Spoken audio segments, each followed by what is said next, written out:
What's up, everybody? Welcome on into the slate, a Friday afternoon to take you into the weekend. We got a whole lot to cover from obviously pivotal games in the Eastern and Western Conference Finals, different sports, obviously. Looking ahead to tomorrow, Celtics and Heat.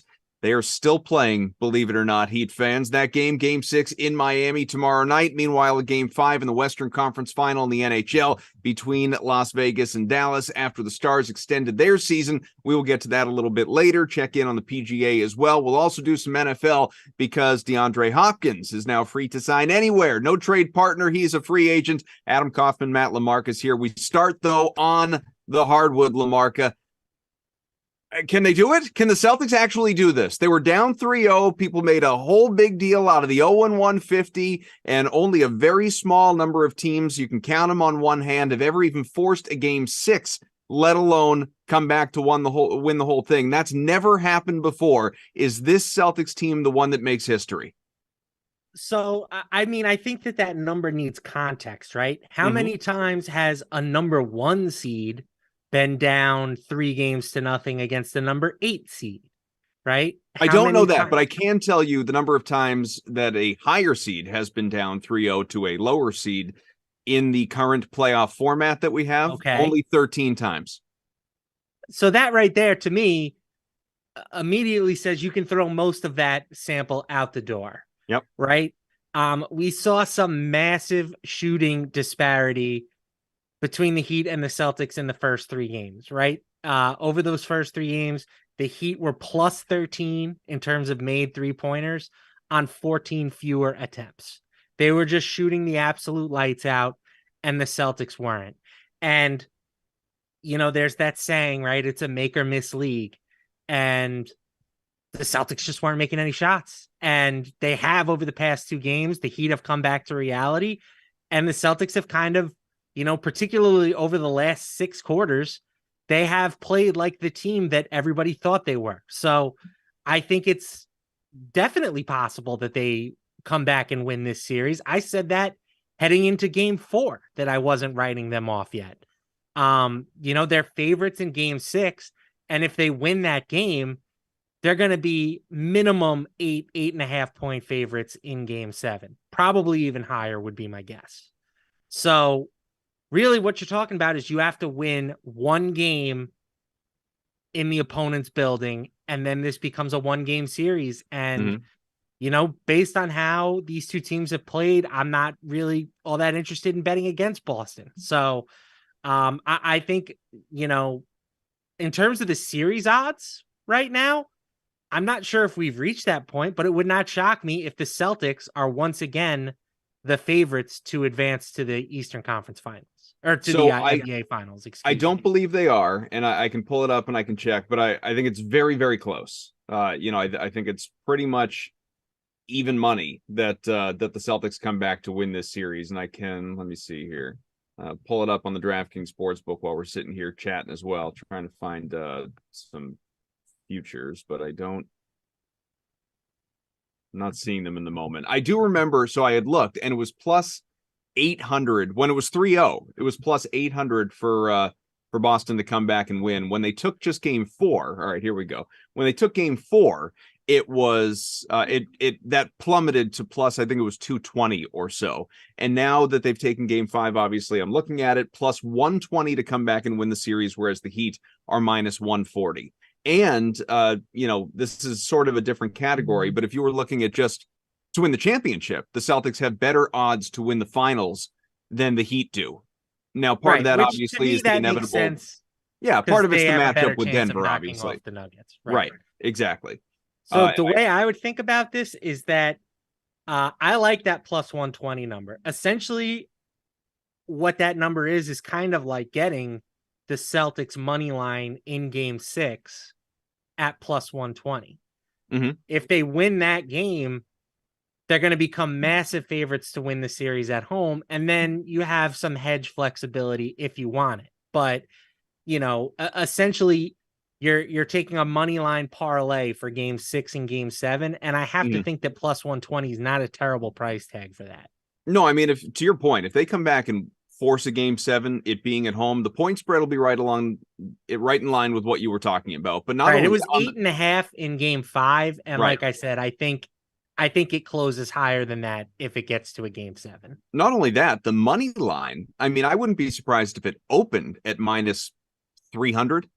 I mean, Yeah. the Celtics will be massive favorites in game 7 if they get to that point. The question really, though, and you could just talk about it intellectually as someone who's following this series, or you can mix it in obviously as a basketball fan and or as a bettor as we look at the DraftKings Sportsbook. But I'm curious how you think game 6 will play out from the standpoint of just what we've seen these last couple of days. It really did feel like partway through game 4 there was a certain regression to the mean on certainly the Boston side, but maybe on both sides.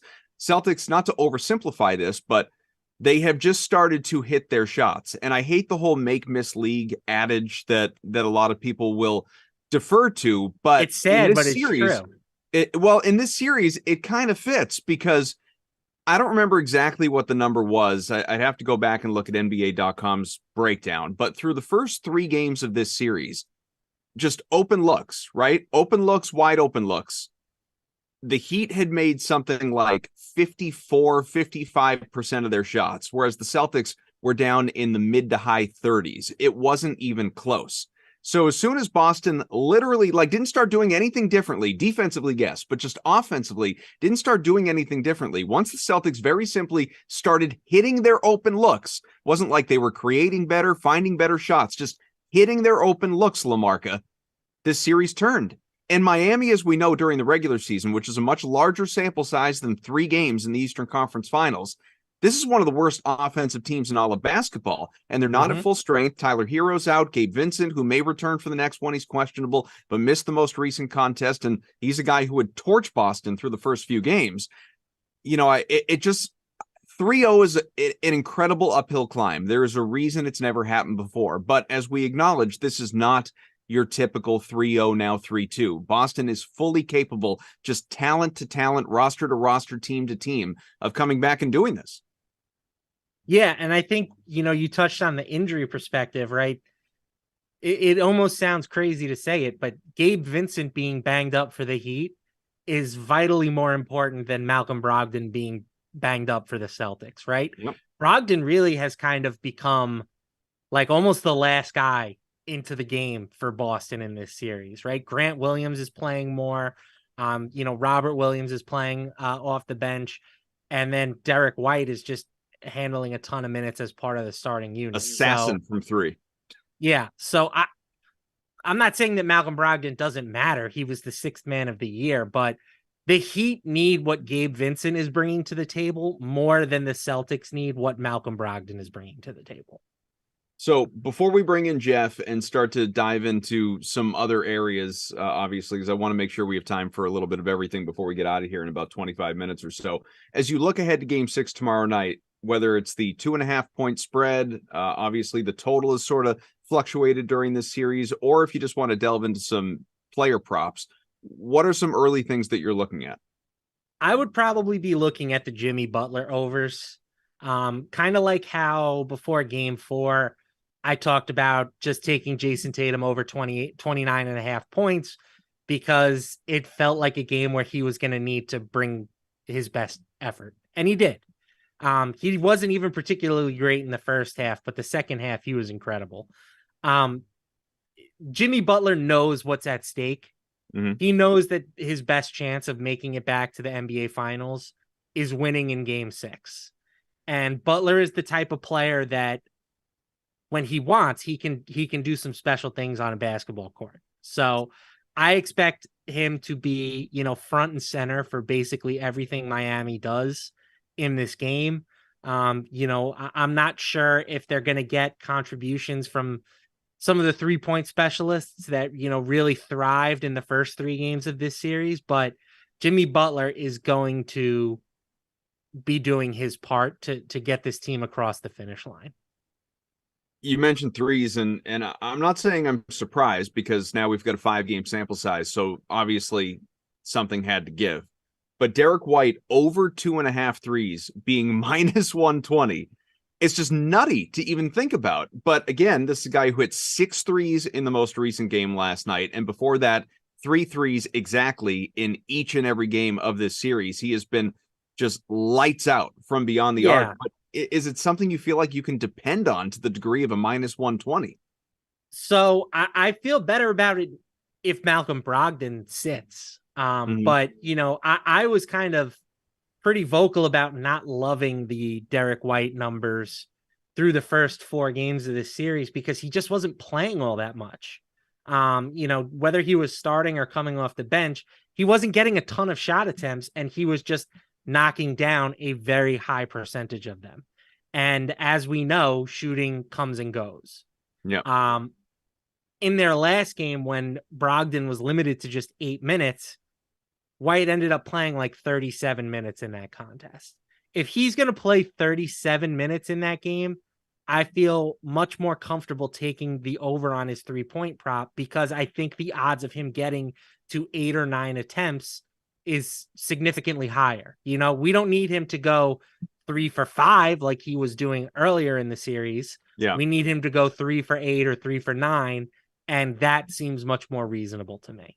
All right, last thing on this, and then we'll bring in Moose. If you're just looking for value, though, are you more comfortable with, let's say, White over 2.5, or maybe you want to escalate that up, ladder up, and White to hit 4, White to hit 5, whatever, like you did last game?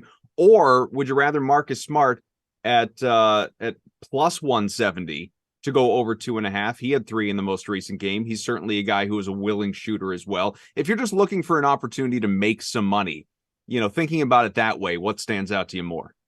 I am not betting on Marcus Smart to shoot the basketball. That's like something in my personal basketball manifesto. If I could bet on the number of charges he'll take, then I would do that. But I don't really want to bank on his perimeter shooting ability. Sure. I haven't really dug into the prop stuff all that much. Okay. I think Al Horford is a guy that you can feel pretty comfortable with right now. I think he has sort of wrestled that starting job, the majority of the minutes, away from Robert Williams. So a type of guy who can do a little bit of everything. Sure. Maybe not necessarily a scoring over, although I think over 7.5 is certainly viable, but and even money. Assist props, rebounds props, like if he gets to his, roughly 30 minutes, I think he's a good bet to impact this game in one way or the other. All right, so your prediction then, Celtics win this game, force a game 7, or Miami gets it done at home? I think this is going to be the closest game that we've seen since the beginning of the series. I think that the Celtics are going to win, but I think it's going to be a very, very tight game. Could be a last possession type of game. All right. Well, that'll make covering the spread interesting, potentially. Let's bring Moose in. Jeff Ulrich is here as well. And guys, before we shift back to the playoffs and look ahead, Moose, good to see you, by the way. Well, welcome. Thank you for being here. Good to see you too, pal. You're the best. Before we get over to hockey, which is right in your wheelhouse, I do want to mix in a little bit of football. It's not too often that we get legitimate football news in late May, but here we are. DeAndre Hopkins released today. Yeah, he's out. He is a free agent, free to go.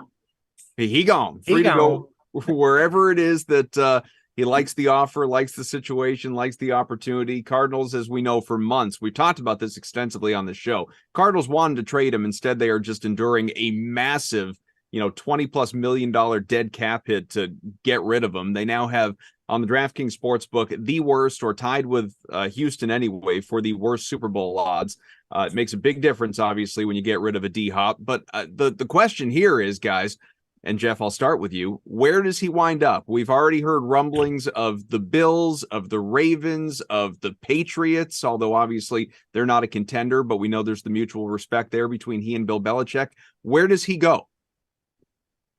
Good question. I mean, I would have said the Ravens like a month ago, but I kind of feel like that ship has sailed. I mean, what Baltimore has already invested in the wide receiver position this offseason, I feel like it's just kind of, it's just a little bit too much. I just don't think that they They want to do that. They also just signed a massive contract for Lamar Jackson. So that's just too much. Certainly, the Bills have a little bit of intrigue. Again, not a team that necessarily needs DeAndre Hopkins, but certainly, they're right there. I mean, the Bills just trying to absolutely load up does make some sense. They just added in the draft as well. The Patriots make the most sense. This is a team who's been looking for a true number one wide receiver for a while through the draft, trying to make or pretend that Devontae Parker was one of them. DeAndre Hopkins cheater, fits perfectly. What's that? He's a cheater. It fits perfectly. Listen, right. I know the Patriots had another violation this week, but get off the cheating thing. Yeah, no, I will as soon as the Patriots do. But Jeff, the question is, and we don't know. I don't expect you to know, but the question is, what's important to DeAndre Hopkins? Because if he's, absolutely. If he's chasing money, he's more apt to go to a place like New England, who still can't pay him his full freight, but still can get closer. Obviously, there's more cap space there. But if he wants a ring, if that is how he is defining his future as he gets up there in age, football wise, if he wants a ring, he's not going to New England. He'll sign on the cheap with a team like Buffalo, who already has Diggs and Davis, and like you said, added in the draft. So I guess, again, I don't expect you to know. I don't know. LaMarca doesn't know. Nobody knows. But I don't know what's important to him. I think that DeAndre Hopkins will go to the highest bidder. I mean, I still and here's a couple things. I think DeAndre Hopkins still considers himself a true wide receiver one, like top end. He can do it all. And really, like, he's kind of proven that he is. He's obviously, getting a little bit up there in age, but in terms of just what he does from a skill set standpoint, I kind of feel like he gets a little bit overlooked. So I think he'd probably still relish a chance to just go and be like the guy again, which he could do in New England. And, maybe there's a couple other spots where he could potentially do that as well. But New England makes the most sense. But, if he's of the other mentality and he wants to go chase a ring, Buffalo would certainly be the top of the list. There's a couple other spots, though. I mean, what about Kansas City? So I was just going to say, they've got no money, but they also have no wide receivers. Exactly. And a lot of NFL teams are up against it, but you could certainly find room. Andy Reid has done it in the past. It hasn't worked out great, but always Le'Veon Bell is the most recent example I can think of, but he's done it in the past with veterans. And it really wouldn't shock me if that actually happened. I would put the Chiefs up there. Certainly. There's a couple other teams like second tier where, DeAndre Hopkins may still get some interest. Not the Cowboys. They've already gone there. The Giants are a team potentially somewhere like that, second tier. But I would think that it's really kind of New England or just one of those main contenders. I mean, I guess the Ravens could still be involved. I would be very surprised. And then if something doesn't work out there, I mean, then you're kind of looking at like Tennessee, maybe Pittsburgh, like some of these random teams that could just step up. But I think DeAndre Hopkins will probably try and make it one of those two spots. Either he's going to a very high-end contender or he's just taken the max contract he can get, which is probably New England. So, LaMarca? Yeah, well, he put out a list of 5 quarterbacks that he'd like to play with. Right. Patrick Mahomes. Was Mac Jones on that list? Shocking. Josh Allen, Jalen Hurts, Justin Herbert, and Lamar Jackson. So we're all potential contenders. Yeah, kudos to DeAndre for really taking a chance on some of these unknown players in the league. Really trying to use his status to elevate some of these younger quarterbacks who could really use his help. I have no idea what DeAndre Hopkins is looking for. I think he probably is looking to play for a contender. I mean, after you have spent the first decade of your career playing for lousy Texans teams and even lousier Cardinal teams, I'm sure winning something would be a nice change of pace for him. I do think he has gas left in the tank. So it'll be curious to see who's interested in him. I agree that the Chiefs, I think, make the most sense.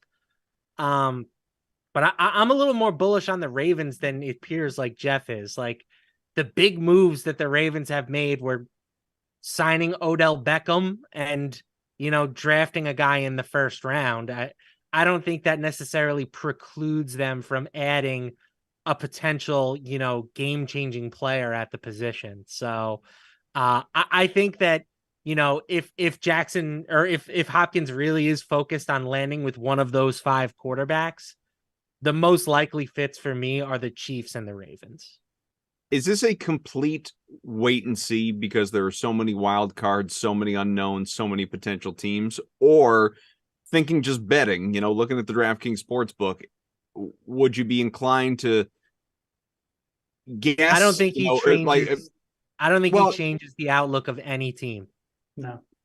Well, I think it depends on the category, right? Like, Jeff mentioned New England a few times. Is it going to make New England a Super Bowl contender? Of course not. But will it inflate New England's chances of making the playoffs? I would think so. Would it, potentially lift the 7.5 win total that New England has by, 1 or maybe even. Well, to that point, if it did lift it by 1, I would be very happy to take the under. If all of a sudden New England's win total, I just.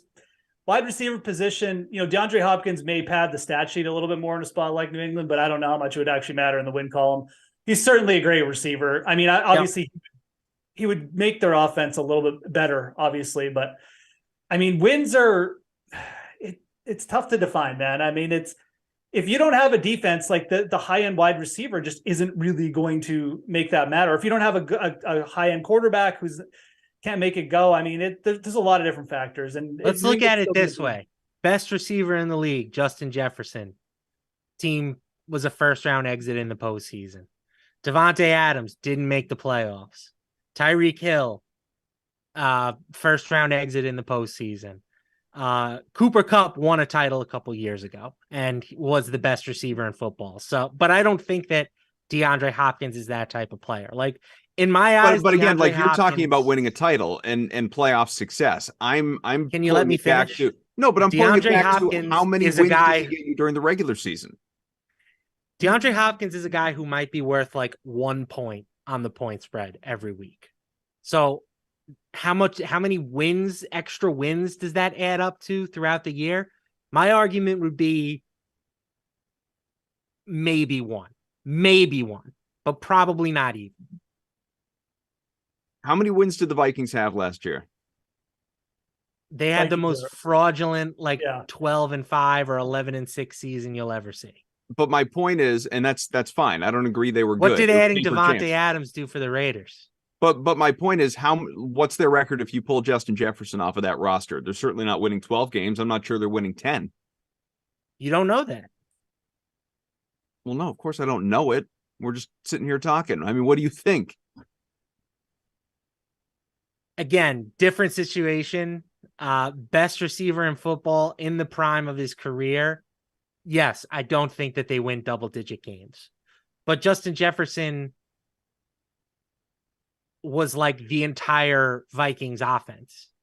A lot of their wins down the stretch too. I mean, you could attribute to like TJ Hawkinson and a couple other guys. I mean, I actually think the Vikings season, I won't say it would have looked, it would definitely, I would agree they would have a couple less wins, but I don't think it would have looked that much. They probably would have Justin played Jefferson closer to what their actual win expectation was, which is, roughly 500. Yeah, I mean that's like a long. We'd have to go back and look at the spots. I mean, really, sure. It's a longer conversation. Yeah, no, and look, who knows? I think DeAndre Hopkins matters more. I mean, look, Kaufman, you're right. If he goes to the Patriots, absolutely, they're gonna have a better chance to go over their number. I just think the bigger conversation is really fantasy and best ball related. Like he could have a massive impact on a team. Like your draft, like Stephon Diggs. I mean, I just finished the best ball where I drafted Stephon Diggs in the first round. Like if he goes to Buffalo, that's gonna be a bad pick in a month. And all of a sudden the people who, didn't have any Stephon Diggs shares are going to be happy. But to that point, I mean, that's where I think the biggest impact could be had. So I think the lesson here, Jeff, is don't do your best ball drafts in May. Well, I mean, look, you can also get good value on guys. You can get rookies, but it goes both ways. So but yeah, it's one of those things, right? Like I think it's just a way bigger impact on the fantasy side, whereas the receiver, it's hard to quantify the impact of a high end receiver. I think they're important, obviously. I mean, Lamarca just mentioned like Cooper Kupp kind of just won a Super Bowl like 2 years ago, and like he just carried that team in a lot of respects. But he's also attached to a very offensive mind, a very high-end quarterback. Aaron Donald was on the other side. DeAndre Hopkins isn't in the prime like Cooper Kupp. He's not going to have Matthew Stafford. So I don't know. I will say this just to wrap this up. Yeah. We're moving on? Yeah, we've already talked about this for way too long. I'm still not sure why the Cardinals were in such a hurry to get rid of him. Like, where are they going? Exactly. Obviously, behind closed doors, there was a problem. But it's not like they saved any money. It's not like they're going to use this to their biggest problem right now is their quarterback. And what's the best way to get Kyler Murray going is to give him help, right? Yeah. And, statistically, Murray has played best with DeAndre Hopkins in the lineup. So I don't really understand this move. I mean, I guess if Hopkins really wanted out and was being a nightmare behind closed doors, then you have to do what you have to do. But the entire focus of the Cardinals season this year should be unlocking the Kyler Murray that we have seen from previous seasons. And I don't know how giving him one less guy to throw to accomplishes that goal. I'll ask you this, Jeff, before we do move on. Knowing that Hopkins, and I know there was a suspension in there too, but played 9 games last year, 10 games 2 years ago. So there are some health concerns with him as he gets up there. He's been in the league for 10 years. If you have a fantasy draft or a best ball draft or something like that, before we know where he's going, before this situation resolves itself, because we don't know how long that's going to take, what would your approach be to selecting him? I don't imagine you're just going to fade him because at a certain point you're getting value. He's going to have a team. Where roughly are you looking to pick him up, not knowing where he's going? Man, I would just avoid him right now. I mean, you just mentioned he's 10 years in the league. If he goes to Buffalo, he could be like a 40% snap player. I mean, I don't think it would be that bad, but there are avenues where he's kind of just worked in as like the number 3 guy, even if he goes to Baltimore. I mean, that's probably a little too harsh. He's in a funny spot. Like he's not, I don't think he's fallen off a cliff, but at the same time, like just expecting him to be the elite guy and the number 1 wide receiver on a team like even Baltimore, where you have another alpha guy who's potentially coming back in Odell Beckham. I mean, it's a tough call. I mean, and then what if he goes to the Chiefs and like he gets like some kind of role play there too? There's a lot of weirdness. Yeah, I mean, look, if DeAndre Hopkins really starts to dip, yes, you should get some exposure because he's still a high-end player, and if everything goes right, but there's a lot of risk with him, I would say. The best potential landing spot would, without a doubt, in my opinion, would be New England. He'd just be straight up every snap player there. He'd be viewed as the main target. That would be ideal. But if you get one of these other spots, there is who knows what his role will be. And then you've also got serious concern, right? Allen Robinson Rams potential. There is. It's like, I don't think it would be that bad with him because he's DeAndre Hopkins, not Allen Robinson, but there is definitely some potential for that kind of regression for sure. All right. The time we have left, let's shift gears over to pucks, Moose. And, it looked like we were going to potentially get 2 sweeps and we'd have a week and a half to preview the Stanley Cup final. Instead, the Stars, while on life support, have extended their season to Game 5 coming up tomorrow. That game will be in Vegas. So Bruce Cassidy's Golden Knights now trying to close this thing out in 5. They are favorites, obviously. Do you expect that Vegas gets the job done and advances here? I'm just going to keep going down the Dallas Stars drain. I mean, look, they came through for me last game. That was nice. They finally showed up. Robertson, 11 shots on goal in the last game. Ottinger, everything we said before. I mean, they had the better goalie. They have the higher end top line. I still think Dallas can make this a bit of a series. I think the Stars are just playing with house money now. And I know it's back in Vegas and Vegas is going to be eager to close it out. But, the Dallas Stars are a high end team. I mean, there's a reason why people liked them before. And I just keep coming back to this with Aiden Hill. This is a goalie who has never played started more than 22 games in a regular season. He's on his 3rd NHL team. His career save percentage is .911. He's got a .94 save percentage in the playoffs. Every chance this dude regresses a little bit, and the Dallas Stars have the horses to really exploit that. So yeah, I'm going to go back to Dallas on the money line. I think that's the play. Give it one more shot here. We'll reassess in game 6. But the other plays I like is just Jason Robertson straight up score another goal. He was very aggressive. This is a player who was in the MVP race. He's got a plus 140 at the start of this year. He's got a plus 140 goal prop. We saw Jason Robertson at points in the regular season with like his goal prop be like, not even plus money. So I think those are both plays. If you're looking to, same game parlay, essentially that's the route I would take. I don't know. This one's been all over the place. Dallas has been, all over the place as well, but I think there's a spot here for them to push this to 6. I really do. How about in terms of futures? The Golden Knights right now are the favorites to win the championship. And this is a spot I feel a lot better about. I would just take the Panthers. The You've Panthers leaned into the team of destiny, huh? It's you can call them the team of destiny, and considering how lucky they are just to be here, yes, they are definitely. When you need to fade a plus 400 underdog or a minus 400 favorite in Pittsburgh just to get into the playoffs, destiny is a little bit on your side. But the Panthers, people forget, man, like they were the best team in the league last year. And yes, it took them forever to find their zone again. But Matthew Tkachuk, that trade with Calgary, Matthew Tkachuk has shown he's a higher end player than anything Florida had in the past. Sergei Bobrovsky, when they get goaltending, this team is absolutely almost impossible to keep up with. So, yeah, I think Florida should be the favorite. I really do. They've been underrated all season. They're underrated again. And you know what? It's just a seeding thing. It's just optics. Oh, they were the 8th seed. They have to be the underdog. This team was really good in certain spots during the regular season. They had some signature wins, and they never followed it up. All the follow-ups coming in the playoffs. I think they're going to win, and I think the fact you can get plus money on them is a really good bet. Jeff, love a quick thought or two on the Charles Schwab, which is going on right now. We are not quite 2 rounds in the books. There's still some guys out there, including the leader. A gentleman named Harry Hall is in front by 2 strokes, 3 under today through 12.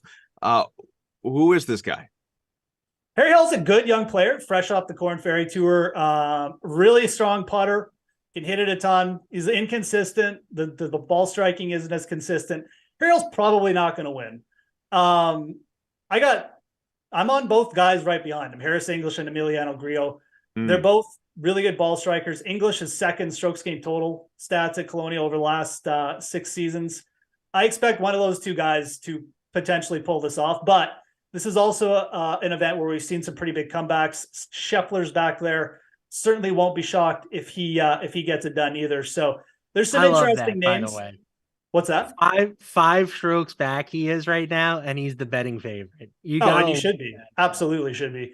Harry, like I said, Harry Hall, even if he holds this into Sunday, this is a tough technical track to make birdies on Sunday. The greens get dried out. It's going to be really tough for him to hold on if Grillo's back there and English and Scheffler are all chasing. So, just bringing up the odds right now. I mean, I think Grillo would actually be the name I'd be looking at. To potentially, if you're just jumping into the market right now, certainly I like the chances of all 3 of those guys I just mentioned, but with Scheffler lurking, it's going to be tough for anyone really. So looking at that way right now. But I'm kind of expecting Harry Hall to, by the time we get the back 9 on Sunday, he may be a few shots back. So we do have a question in the chat before we go, Lamarca, wondering if Syndergaard's going to get crushed. That's from our pal CEH. What do you think? It's possible. I mean, Syndergaard is not a particularly good pitcher anymore. It's so funny. He's completely different than what he was when he was with the Mets. He no longer throws 98. His average fastball velocity is down to sub 93 this season. Some of his advanced metrics are a little bit better than his ERA. So I don't want to say that he's been a disaster, but certainly not what the Dodgers were hoping for when they signed him. He can't hold runners on base, which obviously in this current environment is not a good thing. So I think it's possible that Syndergaard gets roughed up against the best offensive team in baseball, but he's probably not as bad as I want him to be as a salty Mets fan. Fair enough. Well, we've got a sim coming up in about 90 seconds. You guys are going to want to tune in for in virtual Los Angeles. Close by the real life. Stay on and just blow our Friday nights and just narrate it. Let's do the next 3 games, the full Friday night slate, like the good old days. It'll be the Rams, the Browns. I know that they were something. Andrew, our technical director, would appreciate it just to keep him company, I think. Oh no, he says absolutely not. He just wants to be in quiet. He doesn't want us to be around him at all. That's fine. I need to go back to binging Arnold Schwarzenegger's new TV show on Netflix anyway. So I don't. So you make fun of me for watching set some standards. Remake of White Men Can't Jump, and you're watching 75-year-old Arnold Schwarzenegger as a secret agent. That makes a lot of sense. I'll tell you what. You watch an episode of that. You watch the pilot. I'll watch I'll start White Men Can't Jump, and we'll you should watch White Men Can't Jump because I'm giving it my personal recommendation. Which that scares me. That frightens me because there's no way it's good. Oh wow, that cuts deep. How about I watch the original White Men Can't Jump? We just call it a day. We're all friends here. That's just you just need to my movie and television recommendations. One of the best things about I'm gonna watch it this weekend, LaMarca. Thank you, Jeff. You're welcome. Jeff, can we watch it together? Back. Can we do a group viewing? Absolutely not. No. All right. Thanks to Moose, to LaMarca, to Jack Harlow, I guess, and obviously AC and Eamon as well. Enjoy the weekend. Happy betting. We'll catch you again next week. Bye-bye. Jack Sparrow.